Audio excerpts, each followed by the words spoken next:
Oh my goodness. Ooh, I'm feeling the fire today.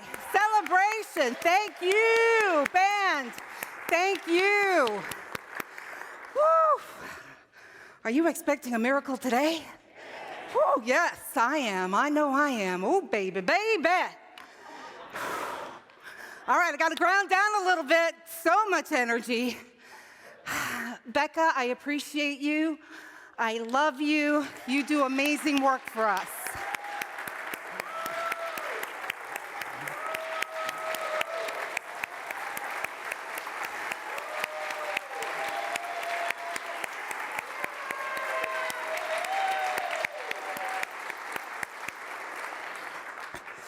Ooh, you know, we've got such excellence here, we forget sometimes, don't we?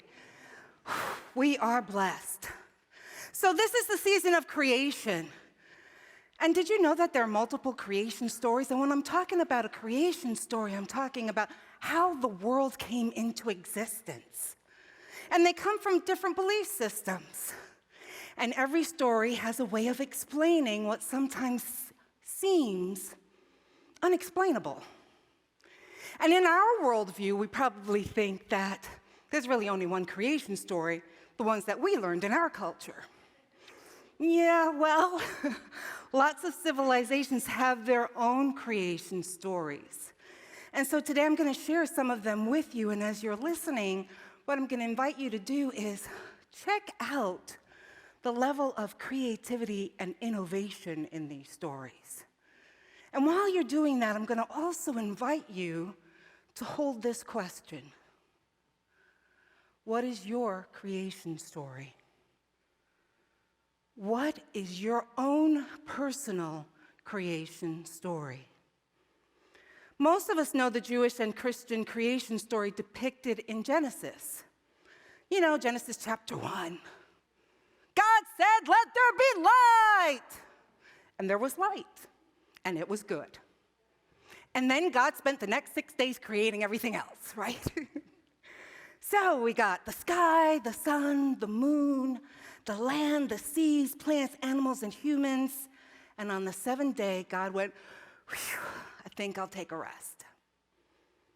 But did you know the book of Genesis also has a second creation story? Now, when I was in school and I was learning about this, I thought it was just one continuation story. That's how I was taught to me. But in Genesis chapter 2, it talks about God creates the first man, Adam, from the earth, and then breathes the breath of life through Adam's nostrils to create a living being.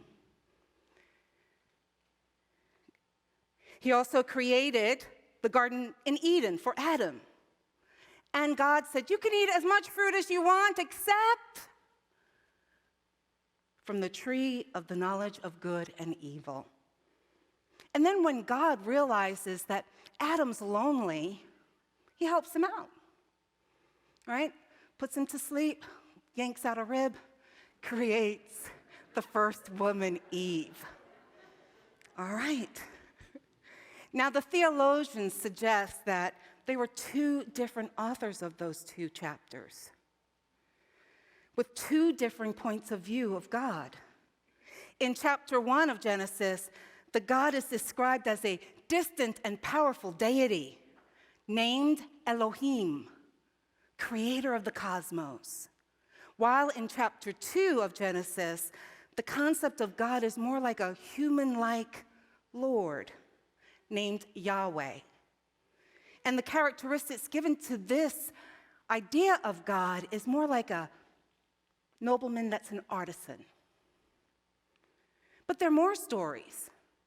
Today, I listened to Jean Lean's talk, and she was talking about the Kabbalah. And it was really an interesting story. The Kabbalah is the mystical side of the Jewish faith, and talking about their own creation stories. So today, I'm going to go with the ancient Egyptians, because they have several creation myths, and all begin with the swirling water of Nu. Nu is the name. And Atum, the god, willed himself into being. And then, he had to create a hill, otherwise there was no place for him to stand. They thought it all through. Atum was genderless and possessed an all-seeing eye. She spat out a son, Shu, god of the air, and then vomited up a daughter, Tefnut, goddess of moisture. Eyebrow arch here. You may not see it, eyebrow arch. These two were charged with the task of creating order out of chaos. Shu and Tefnut generated Geb, the earth, and Nut, the sky. From China, the most striking creation story that I found was about Panku. And he is hatched from a cosmic egg. Half the shell above him as the sky, the other half of the shell below him as the earth. And he grows taller each day for 18,000 years, gradually pushing them apart until they reach their appointed places. And then after all that work by Panku, he falls to pieces. And his limbs become the mountains, his blood the rivers, his breath the wind, his voice the thunder, his two eyes the sun and the moon. The parasites on his body, humans.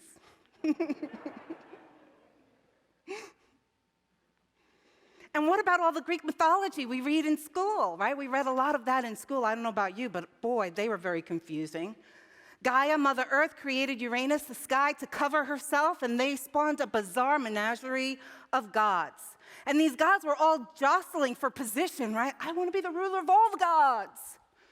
And then eventually Zeus emerges, ruler of the sky, as the chieftain of the gods.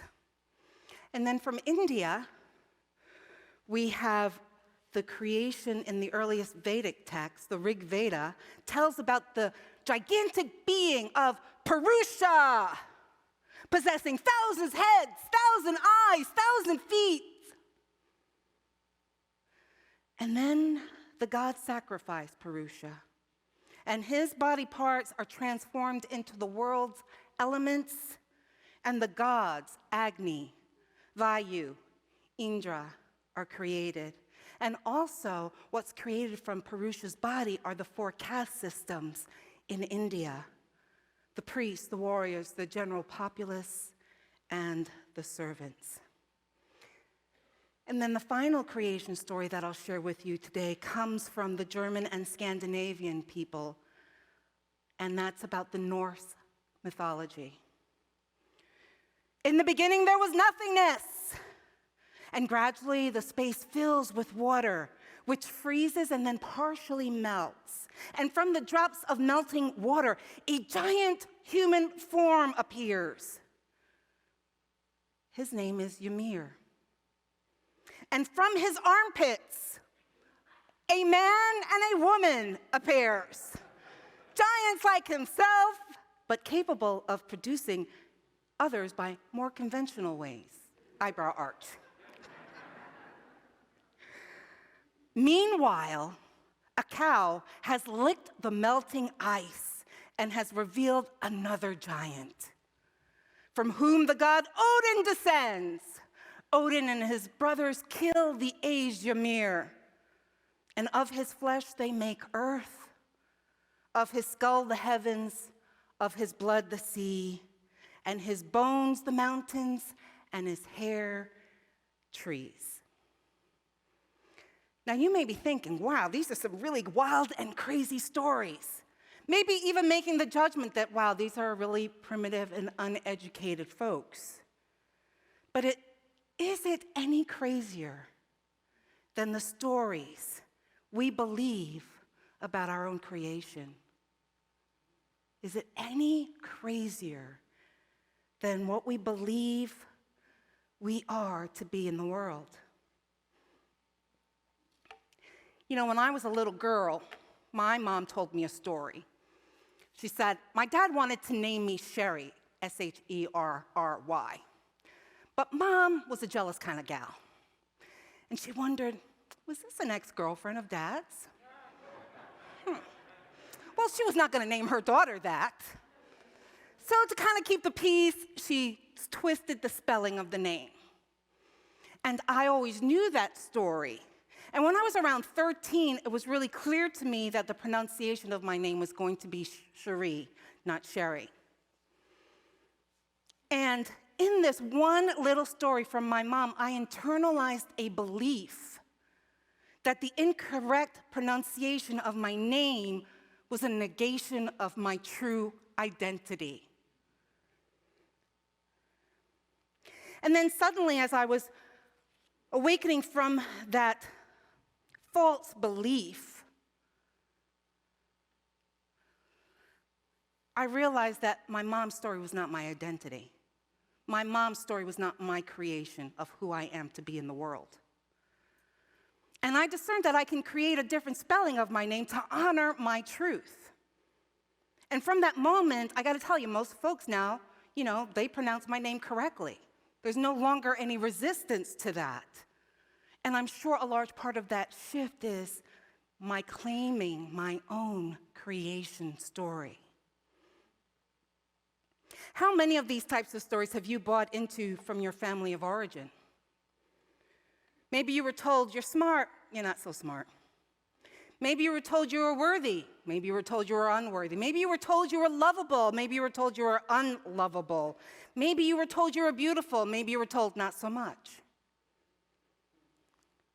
And how many other stories did you buy into from your friends, teachers, bosses?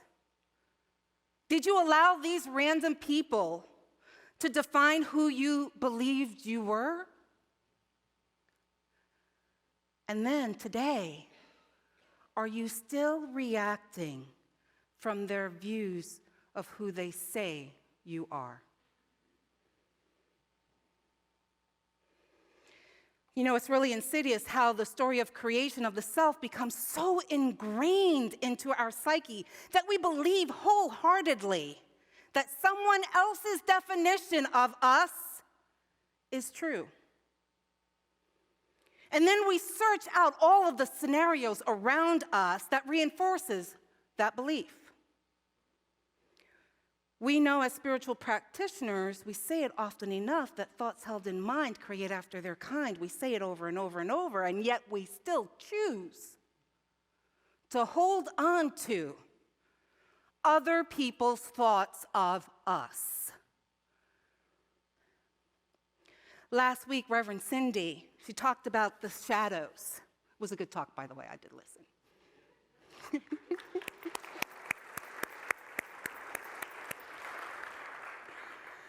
She reminded us that we all have these shadows, and that our work is to acknowledge that the shadows exist, do our self-awareness work to make peace and integrate them, and finally, to stop projecting them unto everyone we meet.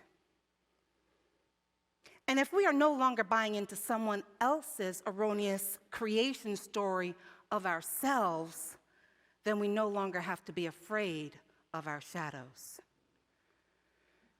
Dr. David Hawkins, in his book, Letting Go, writes this: The shadow is all the repressed thoughts, feelings, and concepts about ourselves that we do not want to face. All the stuff that we thought they, wherever they are, were guilty of is equally in ourselves. Thus, when it is brought up to conscious awareness, acknowledged, and surrendered, it no longer unconsciously runs us. Once the shadow has been acknowledged, it loses its power. This, my friends, is why we do this work. It's in the resistance of truly comprehending that each of us has shadows, that these shadows become our internal demons. And in our projection of those demons, we see the battle of the world between good and evil. And it takes a lot of our energy, my friends, to suppress our shadows, to suppress our fears, And it's actually so energy depleting that we're drained. And we don't have the capacity now to fully engage in love, fully engage in creating wonder in our lives. And a huge part of the shadow work is looking at the stories we believe are true about ourselves. Because those stories create an energetic field in which we attract to us those same things. It's a resonance. So if our creation story is of unworthiness, guess what we're going to attract? More things that reflect our unworthiness. While if we've done our shadow work, then our energetic field changes. And now we get to attract things of a higher resonance, a higher frequency. Things like peace and harmony. Like attracts like. Once we allow our shadows to be integrated, we'll stop seeing our shadows in those around us. And then we get to realize there's no us versus them. There is only oneness, and we get to then really step into that practice of oneness, seeing oneness in everyone that we meet. Now, often when I work with clients, they get agitated by my assertion that they can create new stories to replace the internalized stories they received from others. So let's say that your childhood was filled with trauma. Creating new stories doesn't mean that those things didn't happen, but it does mean you get to create new interpretations of the event. What this does is it gives you an opportunity for the same story to have a different ending. Do you see the power in that?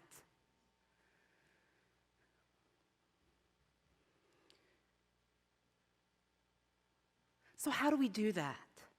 We start by asking the question, what else could be another perspective of the incident that you've experienced? So here's an example. You know, when we're little kids, what's really attractive to us is fire, right? When we're little, how many parents have gone like, oh God, yes, fire, right? So let's say as a child, you're playing with matches and your parents react with punishment, maybe harshness, harmful words or actions. And as a child, you internalized their words and actions to infer that you were a bad child. Now, as children, we don't have the mental capacity to separate their words about us as not a definition of us. You with me? So as kids, each time these things occur, we absorb them. And we say, oh, that must be me. That must be who I am. But here's the thing. As adults, we know that our brains and emotions are now highly developed. And if we do our work in psychological intelligence and self-awareness, we have the ability to realize that there is more to the original story than we thought. More. And from our adult brain and our emotional aware lens, we can see that our parents were probably terrified that their child would burn themselves and destroy their surroundings. You know, something simple like burning the house down, right? So as adults, we can then have the awareness that in dangerous situations, human survival instincts kick in. We all know about the amygdala being hijacked, right? When there is danger. And we've got several options. We know the fight, right? Fight against the danger. We know the flight, run away from it. We know the freeze, where we just kind of go and we're immobile. I also realized there's two other ones that have been recently added. One is flop, to collapse, to pass out, to faint. And the last one is to fawn, meaning that you attempt to appease the threat in the hopes that no further harm will happen. So with this updated information, you now know you can modify that original story. So you no longer have to have the belief that you had as a child that you're bad. Because now, as an adult functioning at a higher level, you know now there was more to the story. You understand now how that survival mechanism kicked in, depending on how they flow, is how they responded and reacted to you. So in our present moment awareness, we can realize that our parents just simply reacted from survival instincts. And their reactions to the incident is no longer a defining moment in our psyche. No longer a defining moment. As adults awakened in consciousness, we have the capacity to bring that child's perception of trauma and then merge it with that new level of understanding to really kind of bring in now the real story. It's an opportunity for us to reparent our inner child. And as evolved divine humans, we are creating new endings for the same story. This is what is really the practical application of, behold, I make all things new. So in this season of creation, I'm asking you, what's your creation story? Are you going to choose to hold on to gender roles, racial biases, cultural narratives that others have subscribed to you? Because if you choose to hold on to those old paradigms, you're going to be reacting from untrue beliefs about yourself. You will be constantly viewing those around you in the "somebody done somebody wrong" song. You know that one, right? And creating victimization when there isn't any.